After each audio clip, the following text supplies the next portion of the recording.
અમીરગઢ તાલુકાના અવાડા ગામે તાલુકા કક્ષાનો સેવા સેતુ કાર્યક્રમ યોજાયો, જેમાં અંતરિયાળ વિસ્તારમાં રહેતા લોકોને ભાડું ભાગીને તાલુકા કક્ષાએ ન જવું પડે તેને લઈને સરકારી યોજનાઓનો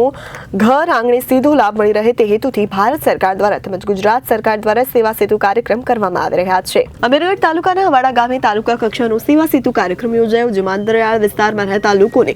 ભાડું ભાગીને તાલુકા કક્ષાએ ન જવું પડે તેને લઈને સરકારી યોજનાઓ પર ઘર આંગણે સીધો લાભ મળી રહે તે હેતુથી ભારત સરકાર દ્વારા તેમજ ગુજરાત સરકાર દ્વારા સેવા સેતુ કાર્યક્રમ કરવામાં આવી રહ્યો છે, જેમાં અમીરગઢના અવાડા ગામે સેવા સેતુ કાર્યક્રમ યોજાયો, જેમાં લોકોને અનેક સરકારી યોજનાઓ એક જ જગ્યાએ લાભ મળી શકે તે હેતુથી સેવા સેતુ કાર્યક્રમ યોજાયો, જેમાં આજુબાજુ ગામોના લોકો અવાડા ગામ ખાતે સેવા સેતુ કાર્યક્રમ આવીને સરકારી યોજનાઓનો લાભ તેમજ માહિતી મેળવી અને સેવા સેતુ કાર્યક્રમ અંતર્ગત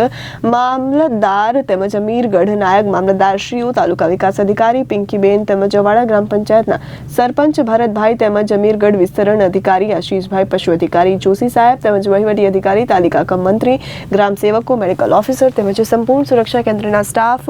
સરકારી યોજનાઓના લગતા સ્ટાફ ઉપસ્થિત રહ્યા, જેમાં સેવા સેતુ કાર્યક્રમ અંતર્ગત મોટી સંખ્યામાં લાભાર્થીઓ ઉપસ્થિત રહી સરકારી યોજનાઓનો લાભ લીધો હતો। ભારત સરકાર દ્વારા દેશના આદિવાસીઓના વિકાસને વેગવંતો બનાવવા માટે થઈને ધરતી આંબા જનજાતીય ઉત્કર્ષ અભિયાન અમલમાં મૂકવામાં આવેલ છે। તે અંતર્ગત આપણા બનાસકાંઠાના 5 તાલુકાના 167 ગામોના આદિવાસીઓને લાભ આપવાની યોજના થઈ આવેલ છે। તે અંતર્ગત આપણા અમીરગઢ તાલુકામાં પણ આજ રોજ અવાડા મુકામે ધરતી આંબા જન ભાગીદારી અભિયાનનું આયોજન કરવામાં આવેલ છે।